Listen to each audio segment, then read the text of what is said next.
We've all heard that adults can make a big difference in a young person's life, and today on Austin Faith Dialogue, we'll hear from some people who are making that difference. Stay with us for Austin Faith Dialogue. Austin Faith Dialogue, at the crossroads of religion and life, a series highlighting the cultural and social interactions between the worshiping and religious communities in and around the capital city. Austin Faith Dialogue is brought to you by the Austin Metropolitan Ministries in cooperation with KXAN. Join us now in Austin Faith Dialogue.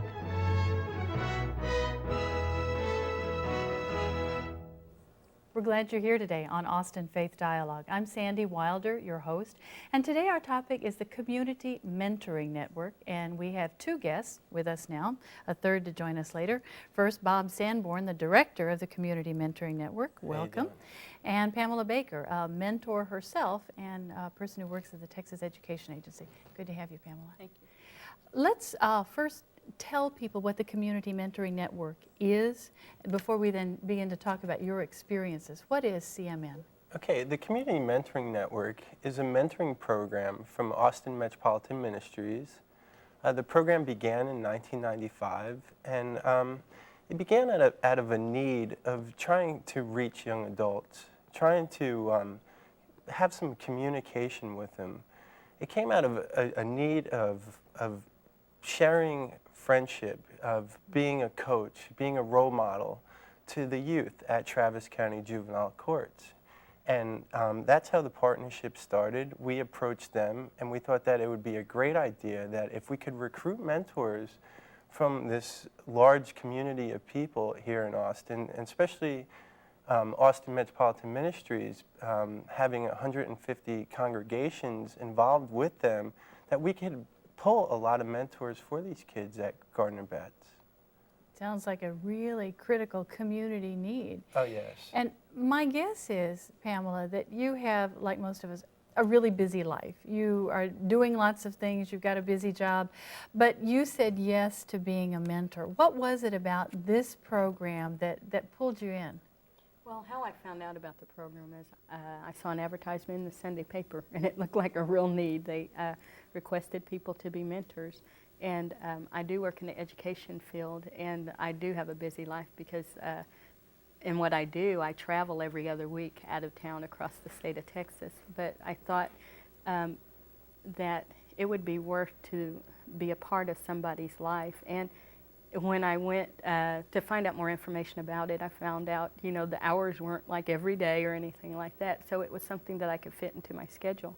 And then I found out that once I met my mentee, Tony, we liked being together, and we met a lot more often, and I made time for her because it was very important. And what difference do you think being a mentor has made in your life? Oh, it's made a big difference because I feel like I can give a part of myself to other people, and I can help out somebody who needs really a lot of mentoring, and somebody who needs a little bit of guidance, and spend time with when her parents, you know, can't spend time with her, somebody that she can talk to, and somebody I can talk to also. The relationship is beneficial both ways, isn't it? Yes. What kind of people, in terms of mentors, what kind of people are you looking for, Bob? We're looking for committed people, people that, as Pamela says here, she's got a busy schedule, and but though through that busy schedule, she finds some time to meet with a mentee. Now, we know that a lot of the mentors in our program are real busy, but at the same time, they can put that in their schedule to meet with the youth 2 to 3 times a month, approximately 6 hours every month. But what we don't want from a mentor is someone that sees an ad in a paper or hears us speaking about the program. They get all excited to come and mentor, but then they realize through their schedule, oh, this is something I can't do. And then, so then they're matched with a youth, and then a month down the road, well, I can't do this, I'm too busy. We cannot have that. We feel that these kids have had a lot of letdowns in their lives. So what we want is someone that's going to be responsible, someone that's going to show guidance, and someone that's feels good with himself and has something to offer a youth. That's what we really want. It's the commitment that we're really pushing for. And as Pamela says, we learn a lot from the mentees, and they have a lot to show us, and we have a lot to show them. So if you do have that free time, say if you have 6 hours a month to share with the youth and are willing to give that time, that's what we really want. It's a commitment, and that's what we try to let people know, that it's okay. You know, just if this is something you could find in your time, please come to us, and we have plenty of youth. Now, you said the program's been operating about 3 years. What kind of people do you find that that you're attracting to come in as volunteers? We're finding, well, our problem is that I think it's about 70% of the kids in our program are males. The thing is, 70% of our volunteers are females, and we try to match male with male and female with female. But what we're finding is that most of our volunteers are females. So a lot of professionals, we're getting a lot of lawyers actually coming in to volunteer some time. We're really trying to make the pitch to the congregations, trying to get the congregations involved, because we do believe this is a spiritual crisis facing our youth. And we believe that the mentors from a congregation has that much more to offer to a young person. That's an interesting point. I wonder then, Pamela, in your relationship with your mentee, Tony, have there been opportunities for you all to share at a spiritual level? Yeah, I'm trying to take that just a little bit slower. I talk to her often, and also to her mom, about her spiritual things. And first of all, I think probably we even take it a little bit more basic about values, you know, and see, you know, where that fits in. And then that's something that we're working on. It's coming slowly because let's see, I've been with Tony for almost a year now. Well, it'll be almost a year. And as our relationship begins, then she's more open to talk to me about things, and then I'm more open to talk to her. But I didn't want to come across, you know, as it's got to be this way. But she's been really open about sharing. What have you done so far together? I assume homework for one thing. What else? We've gone to different trips. We had some scheduled activities with the Mentoring Network where we did as a group, like going to Schlitterbahn this summer, which was really fun, and we went to a basketball game, the Texas Longhorn basketball game, and then we like to go window shopping, and sometimes we go to movies, and Tony's taken me to her hangout, like skating and stuff, which is a little bit different for me, but so we do things like that. Most of the time we just share a lot of time just talking on the phone, and I try and call her at least once a week, or she calls me once a week, because I do travel a lot, and so if we can't spend time actually together, we do just try and spend time talking and just letting each other know how their week has gone. Sounds like, in the best sense of the word, having a sister relationship. Yeah. What are the expectations then, Bob? Since you run the program, what do you expect a volunteer, a mentor to do? There's a time commitment, and what else? Okay, it's a 6-month commitment for our mentors, excuse me, that we ask that they do meet 2 to 3 times a month. But as Pamela was saying here, she's been with Tony for a year, and that's how we try to wheel people in. We say, yes, it's a 6-month commitment, but if the relationship's going good, there's this friendship being made, you're not just going to stop seeing your friend after 6 months. The relationship's going to continue on, and that's what we hope is going to happen out of our mentor-mentee relationships, that natural bond will occur, and that you forget about the 6-month commitment. But we do start it off by saying, yes, you're going to be matched for 6 months, you're going to meet 2 to 3 times a month, you have to have weekly phone contacts with your mentee, and especially at the beginning of the relationship, because we want to build the trust and try to, really try to get to know each other. And we have our mentors and mentees sit down and set goals that they want to accomplish over that 6 months. And we try to encourage them to try to learn something from one another through these goals. I was mentoring a kid about a year ago, and he taught me how to play chess. Yeah, and so he taught me how to play chess, and I worked with him with some homework and his algebra. And I felt like that the relationship was building because we were showing one another skills. Not only was I passing skills on to him, but he was showing that he has something to show me and something that will benefit me too. And is there training? Yes, as there is people a begin training. this partnership? Yes, the training is 3-part.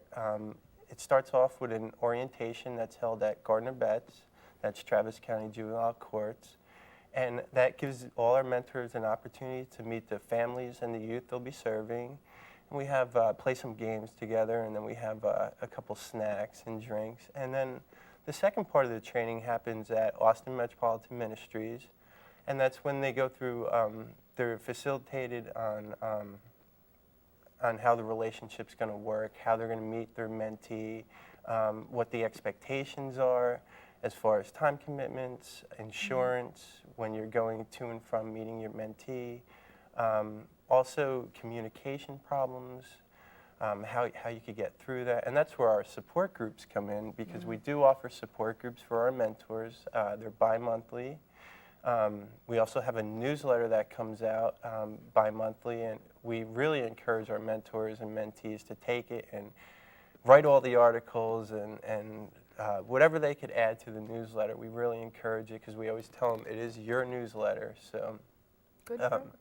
and the third part of the training is a focus group, which happens 2 months into the relationship, and we bring in speakers from the community as a way just to offer some support to the mentors, and if they have any questions about the mentoring relationship, that the people there could help them figure some things out.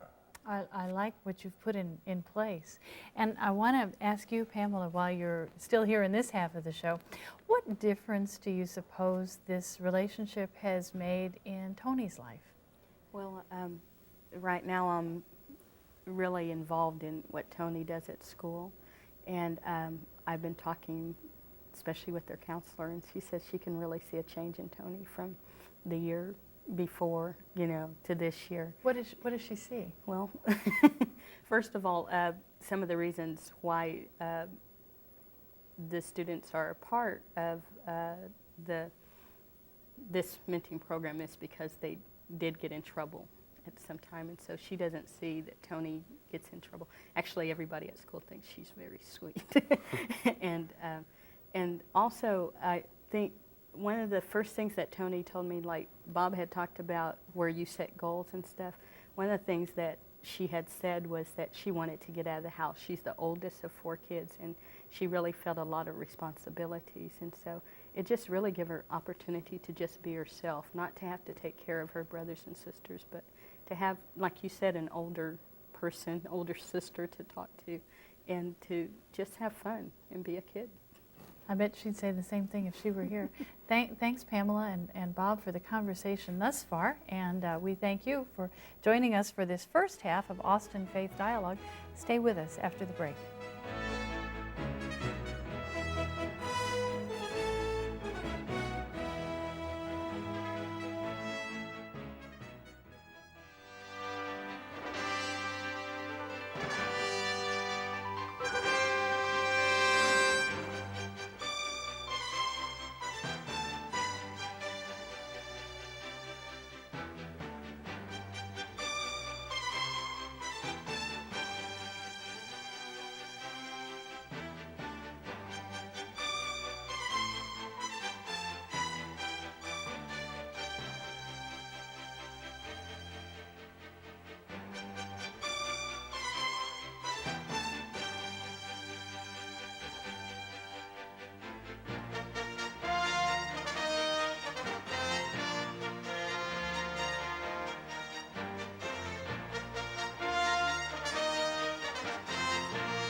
We're glad you're still here for Austin Faith Dialogue. We're talking about the Community Mentoring Network and making a difference in young people's lives. Our guests today are Bob Sanborn, well, our guest for this half of the program, Bob Sanborn, the director of the program, and Eric Escalante from Travis High School. Welcome. Good to have you here. I know that you two are here because of the relationship that you have, which is mentor to mentee, or maybe mentee to mentor. Eric, tell us a little bit about who you are and sort of what brought you into this program. I'm just, I don't know what to say. It's like, Well, like what grade brought you're me into- in and what you're I'm interested in in doing and all ninth that? grade. I want to be a professional football when I grow up.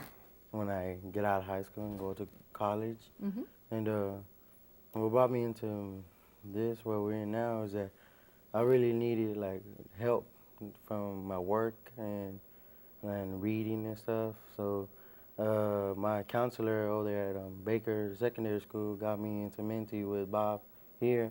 And Bob has taught me a lot of my multiplication, reading, you know, and hanging out for a while and all that stuff.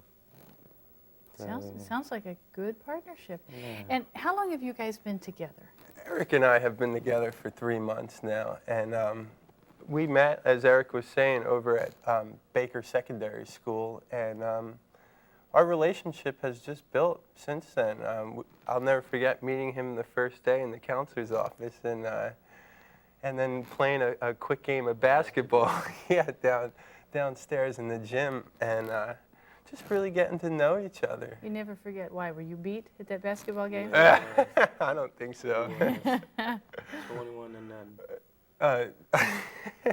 You would remember that. You're right. It's the basketball games. It works a lot of stuff between us because we get to talk as we play, not just talking trash on who's going to win or lose, but we use that time to work on his multiplication tables. I'll be like passing the ball 6 times 8, and then we just keep 48. we keep playing like that, and we really get to share as we're playing ball, and we do a lot of things together. Like, what are some of the things that you really enjoy doing when you're hanging out with Bob? Oh, well, like we went to UT games, the Longhorns, we went to 2 of them, and you play basketball, and I like when you really helps me with my work because, you know, that could really help me get to where I really want to go, to play football, professional football, college and all that. And I don't know, Bob is just, you know, a great mentor that I really, you know, have right today. And if you've been together these 3 months, I wonder if you can see some changes already, and, you know, if so, what changes do you see? Well, I'm starting to learn my math good. My reading is going well because of him. Mm-hmm. And well, basketball skills are coming pretty good because of him too. Mine are getting better too. Yeah. Sharpen your skills with each other, right? Yeah, we're sharing each other's skills. And so, Bob, what difference has the partnership made in your life so far? Eric has taught me a lot. It reminds me of a lot when I was his age. A lot of the things he goes through, I remember going through myself, and we talk a lot about anger management, controlling our temper, and that's something that I had to deal with through his age, and we're trying to find real constructive ways of releasing this anger and in a positive way, whether it's just running downstairs and playing ball for 10 minutes or just running outside and taking a run after that. And Eric has taught me a lot. I mean, I just, besides just remembering my own past, it really teaches me about the need out there. It shows me the need. It refreshes that, I should say. And it just, it's just so many things that I've learned from this guy. And it's just the friendship and the love we share between each other. And, you know, it's just, I feel that this is a lifelong commitment for myself. And, you know, when we are together, he's always telling me, you know, what are we going to do next? What's our next journey, or what's our next project? And the enthusiasm he shows is just, God, it just, it really, shows my commitment or reaffirms my commitment, I should say. You both have learned something so far, and I wonder, Eric, what else you want to teach this guy? What else does he need to learn from you? Football. He needs to learn how to be a Cowboy fan. That sounds like a good lesson. What else? I don't know what else I could teach Bob, but he probably can teach me some more, things he knows, because I don't know more than what he does. You're getting there. Oh yeah, a little bit. When you talk to, say, friends or family members about the program and about the relationship you have, what do you say to them? How do you describe this relationship and what it means? Fun. Great having him. Just a lot of fun hanging around him. Teach me a lot of things. Helps me with a lot of things. He's just great.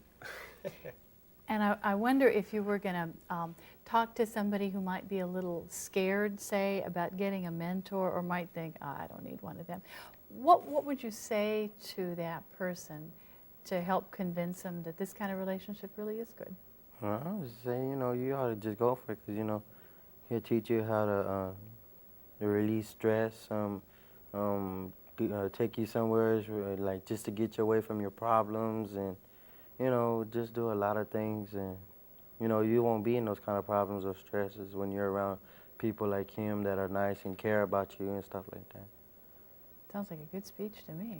What do you say, Bob, when you're talking to people and talking about the importance of this kind of relationship? What do you say to convince them to participate? Oh, just show them a guy like Eric, and that to me it says it all right there. But I try to convey the need to people. I was saying before that there are 11,000 youth down at Garden of Betts that could use mentors, and if you want to learn something, and if you just want to be a part of something, you want to give something back to a youth, I mean, I can't tell you that the amount of time you give and what you get back, it's just no comparison. And, I would make a pitch out there to everyone. Make a friend to a youth. Build that connection. Our youth out there are calling for help and are reaching to us. And if there's no one there, they'll find other ways and find other people to find that help. And it may not be the help we think, so let's reach our hand out there to our youth. And my guess is when we reach out to a youth, we also reach out to an entire family. And Eric, I wonder if you can tell us what differences you see in your family. Now that you have this partnership, how does your family treat you differently? How do you treat them differently? What kind of difference does the relationship make? I don't know. Me and my brother starting to play basketball a lot now, because we never used to, because he was always just to hang around his friends, or he's always busy at school, doing his practice, running around. He's like a, how can I say, like a staff, like a coach staff. He's like one of those, and he goes around. So we never have time to hang around and play. Now that we do, that he's not in that no more right now, because the season's over.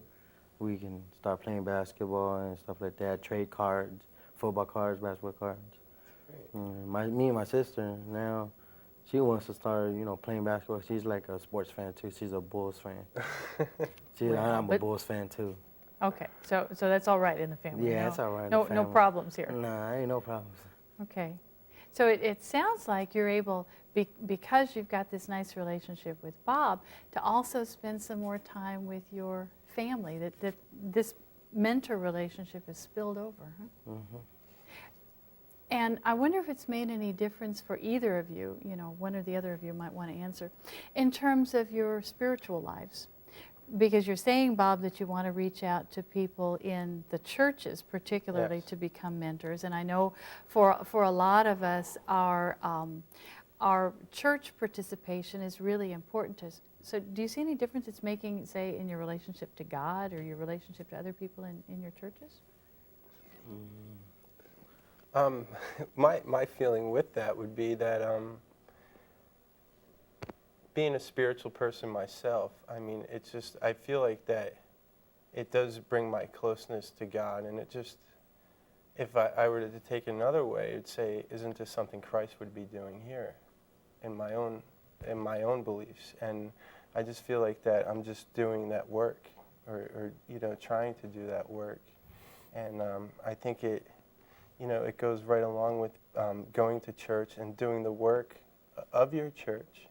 And you know, that would be our pitch to people in congregation, that, you know, come on out here. And I mean, it is really easy to give money, but God, to give time and to be a part and to, you know, be in this program and to give something to a youth. I mean, I can't, what else can be said than that? Mm-hmm. Mm-hmm. I wonder, Eric, if there's anything you'd want to add to that in terms of, you know, spiritual relationship to God, anything like that? Couldn't add nothing to that. He's done took it all. Sometimes it's hard when you're I in know. ninth grade, I know. Yeah. I know. You ain't got nothing to say. And you were saying a little bit earlier that there's a training session coming up, right? Yes. Okay, describe when the training session is, how people might get in touch with you, Okay. what they should expect. Emily Lunds, who's the other coordinator for the program, we coordinate the efforts together. And just to mention her, she's just incredible, and has offered a lot to this program. And we work on this together, and she will be handling, she facilitates the training. So you could contact her, that's Emily Lunds, or myself at Austin Metropolitan Ministries. Right, and we'll have the number up in just a minute. Yes, and we will send out an application with some literature on the program. And what you need to do is just fill out the application, send it back to us, and then we're going to have the first part of the 3-part training on April 13th. We said the first one's the orientation and mixer, where you get to meet the families and the parents, and that will be on April 13th, and it starts at 6 p.m. So give us a call, and we will send you out the literature and the applications. Okay, so this is actually the best time to get started in the cycle and get matched. Absolutely, yes. Okay, Yes. okay. I hope then that people will call, will respond to your stories and your stories, Eric, and start this kind of special relationship in their lives. So thanks very much.